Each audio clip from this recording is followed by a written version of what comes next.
Episode 8. A Five of Cups is always unwelcomed. I lit the incense, tapped his singing bowl, rang the bell, took a shot of the Hennessy Mama had just opened and put on the altar for Daddy, lit his blunt, then blew the smoke in the air and sat it in his ashtray. I poured each of us a shot, laid on a body pillow and put the headphones on and pressed play on his stereo, also part of his altar. My daddy could sing, and somehow Mama had preserved the sound of his voice singing to her in the 90s.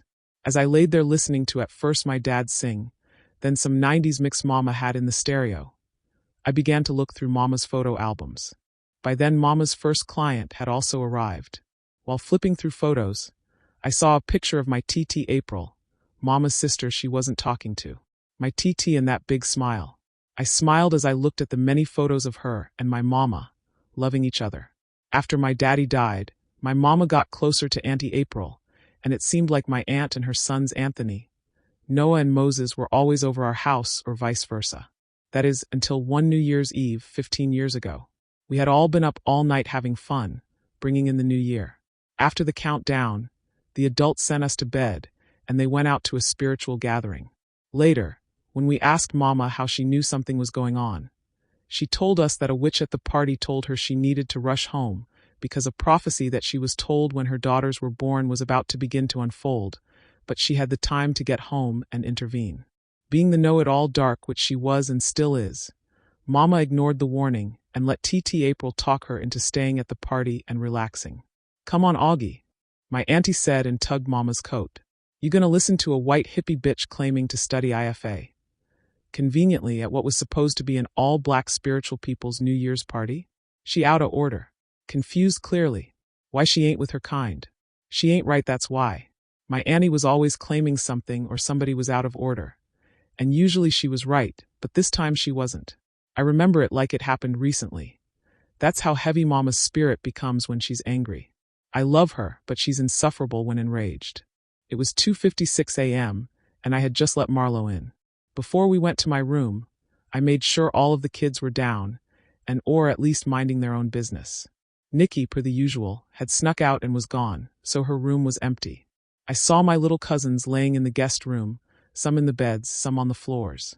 Before I could get to my little brother Adam's room, Marlo stuck his head out of my door and said, "What's taking you so long?" "I'm trying to fuck tonight." Back then I thought everything Marlo said and did was cute when I was 15, so I redirected my steps towards my bedroom. Mama knew Marlo was coming over and spending the night, so I wasn't worried about being caught with him. Mama also knew Marlo and I were sexually active. I had gotten pregnant by him a few weeks after we had first started fucking, and Mama made me drink parsley tea to lose the baby, so she knew we were fucking and didn't seem to really care, which is probably what gave my little brother the idea that what he was doing wouldn't have any consequences. At least that's how she Sequoia, formerly Adam, explained it to me back then. My brother is gay, wanting to transition into a woman, but because of my mother's massive disapproval, he excused me. She lives her life in drag as Sequoia Starseed when not in my mother's presence. When Mama allows him to speak to her, she demands that Adam/Sequoia dress and carry herself masculine. Anyway, by 3:20 a.m., Marlo had bust on my back, and we were laying there underneath the moonlight shining through my window, giving energy to the honey jar I had Marlo in since I had met him. Just as I dozed off, I heard faint moaning, but figured Nikki had come back in with a random nigga and had him in her room earning her dick privileges. At 3:33 a.m., I was awakened by the sound of Mama cussing. "What the fuck is this sick shit? Get out. Get out of my house, fag. Bitch, get your nasty-ass little booty-digging son, and get the fuck out of my house. That's why you made me stay at that motherfucking party, ain't it, bitch?"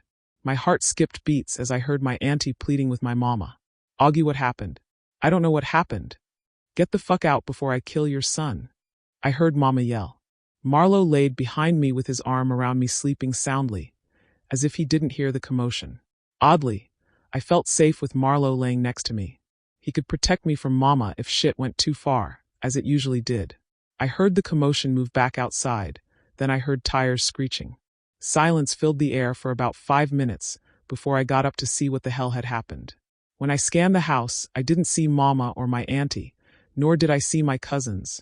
But I did see Adam peek his head out the door of his bedroom looking terrified. "What happened?" I asked him, but he just closed his door. I knocked on his door and asked him what happened, but he told me to leave him alone, and I did just that. I figured there was no point in forcing him to talk to me. When I got back to my room, Marlo was awake. "Why you go out there?" "To tell your other nigga he can't stay tonight, because I'm here," Marlo said and rolled onto his side, turning his back to me. I immediately hopped back in the bed and cuddled him from behind. "Baby, I wouldn't do you like that. You the only nigga I'm fucking," I said and squeezed him tighter. "You're right. I bet you're a slut just like your sister," he said and moved my arm off of him. "Get off of me. Go back to your other nigga. Don't let me stop you," he said, sounding wounded. Then he stood up and walked over to the window with his head down. "Marlo, baby, I promise it's only you," said and crawled to him, because for some reason, me crawling to him made him feel better.